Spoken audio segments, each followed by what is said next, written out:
What's going on, guys? Thanks for checking out the video. Today I'm installing a short shifter in the WRX. Now, this isn't a Boomba, this isn't a Billetworkz, this is a eBay shifter that I paid $58 for. So, we're going to see how it works. I'm going to be the mule, I'll be the test dummy for you guys. I'm going to unbox this thing and put it in the car and see what we're working with. Now, I'm hoping that this thing is of decent quality and everything goes smooth, because on my last WRX when I did the shifter, it wasn't the best experience in the world. This was a very controlled, very calm, very strategic breaking of the stock shifter. It is stuck in there. So I'm hoping this goes smooth and hopefully this works nice and I like it and I don't have to take it out. So let's get to it. So we have our short shifter here in this box. No branding, no nothing. Just these numbers, whatever that means. And then we have, excuse me, our short shifter in here. Now, I'm not going to lie, judging by the pictures online and first impressions of it, this looks identical to the Boomba shifter. This looks identical. Just $100 cheaper. That feels good. Everything feels good.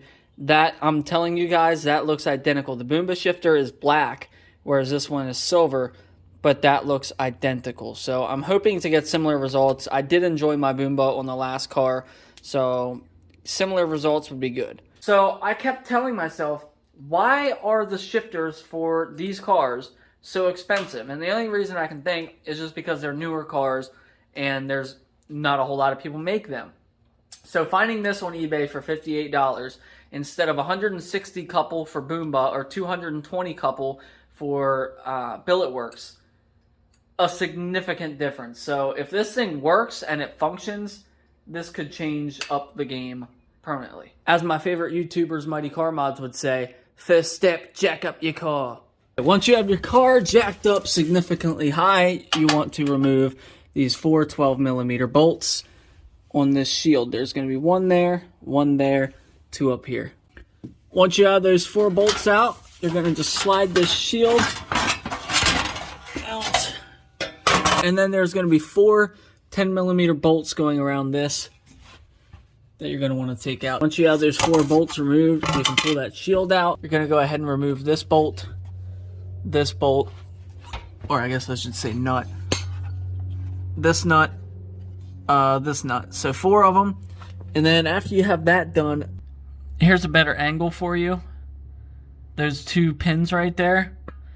You're essentially going to take this one and pull it out, and take this one and push it out this way.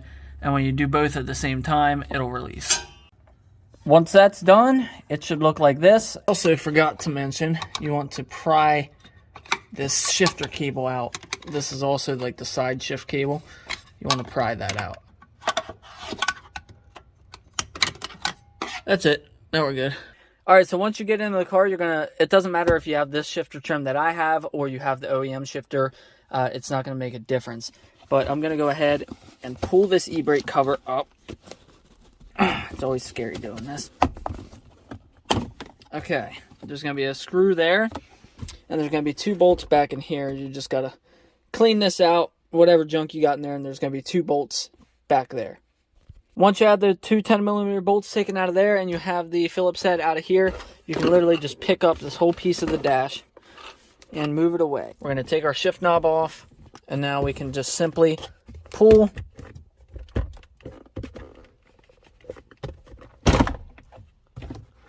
And then once you're at this point, you have 2 Phillips head screws there, and you have 4 larger 12mm bolts going the whole way around on each side.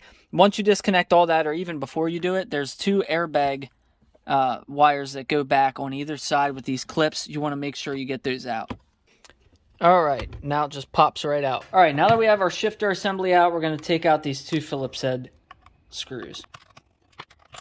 Now we're going to remove this 12mm bolt.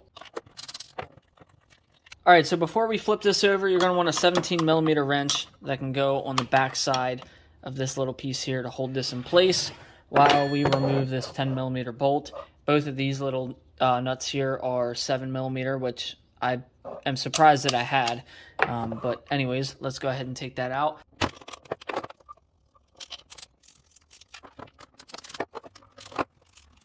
Now that we have that done, we can go ahead and push this bolt through, set that aside, and we can pull this plunger system out very carefully. That whole thing comes out. Then these little bolts come out. It just was a little bit tough to get out. Once you get that out, there's 2 more 10mm bolts on the bottom. We'll take those out. Okay, now the bottom piece comes out. This is the part that I do not like. We're gonna go ahead and take this little strip off here. This little elastic. There we go. Okay, and now that stupid roll pin. Remember that guy? That has to come out. This is a 1/8 punch. Oh, she actually broke loose. We might have it. We might actually have it, guys. I will be so happy if this just goes how it's supposed to go.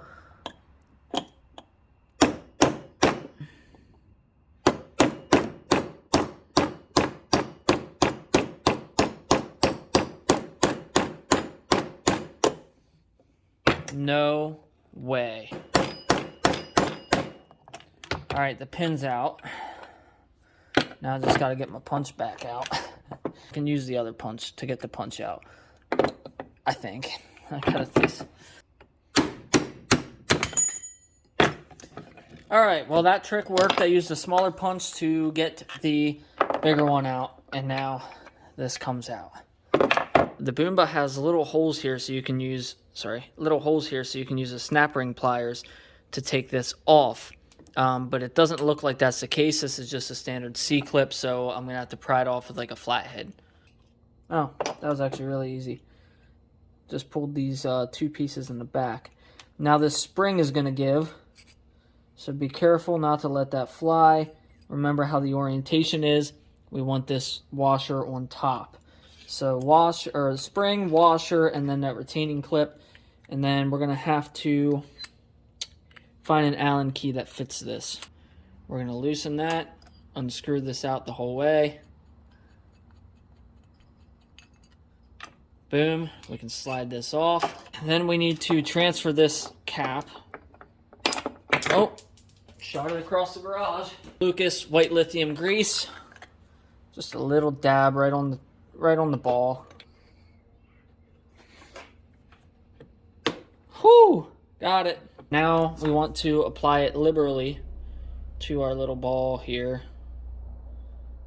Don't be afraid of it. It's not going to bite you. Now we will sit this back in.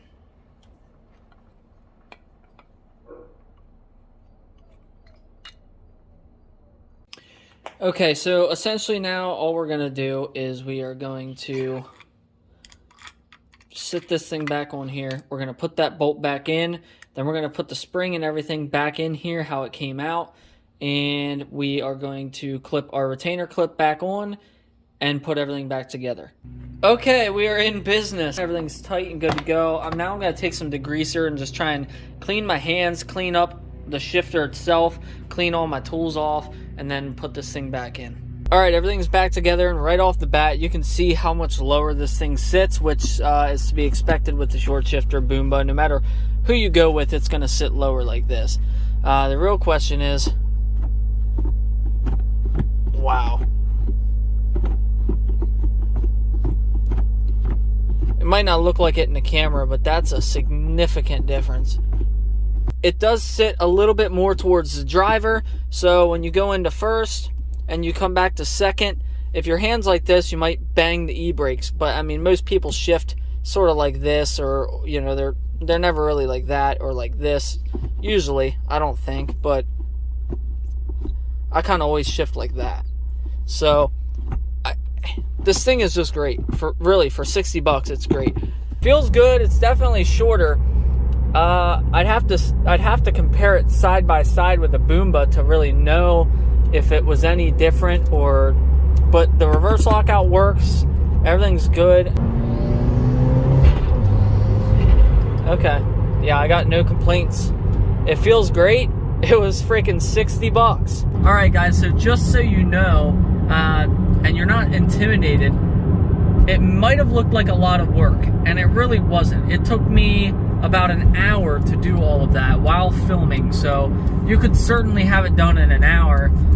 It's really simple. The only problem that I had on my last WRX, which made me scared of this, was that roll pin. If your roll pin doesn't punch out, you can try heating it up. You can try spraying WD-40 on it and letting it soak for a few hours and then trying to punch it out. I didn't have to do any of that. But, I mean, I can't believe for 60 bucks, it feels just as good as my Boomba did. Just as short, just as crisp. It's just as low. So, like, when I go to reach for the shifter now, it's actually much lower. Boomba, I believe, is like 1.5 or 2 inches shorter in length on the actual shifter. And that, if this feels about the same. So, I'll leave a link for this in my in the description of the video. I don't know if it'll still be available. I've never seen it before. I found it by chance. I literally typed in 15 plus WRX into eBay to just try and find some random stuff to buy, and I found this, and it was $58, and I was like, no way. And I jumped on it, and here it is. I can't believe it, guys. All right, guys. Well, I appreciate you checking out the video, and hopefully this helps you out, whether you were looking for one and it can save you some money, or you just had no idea they existed. It's great. I really do enjoy it, especially for the money. I can't beat it, and I think it's good. I don't think it's going to break or have any issues. It feels really solid. I'm going to put the link in the description of where I got this. I can't promise it'll still be there. I don't know how many were available. I don't know. It said, when I bought this one, it said there was 48 sold, and it didn't say if there was a certain amount of them left or anything like that. So I imagine if you just go on eBay and you type in WRX short shifter, you're going to find it for the 15 up WRX. Anyways, guys, go ahead and leave me some feedback. If you enjoyed the video, make sure to like, comment, subscribe, all that good stuff, and I will see you guys in the next video.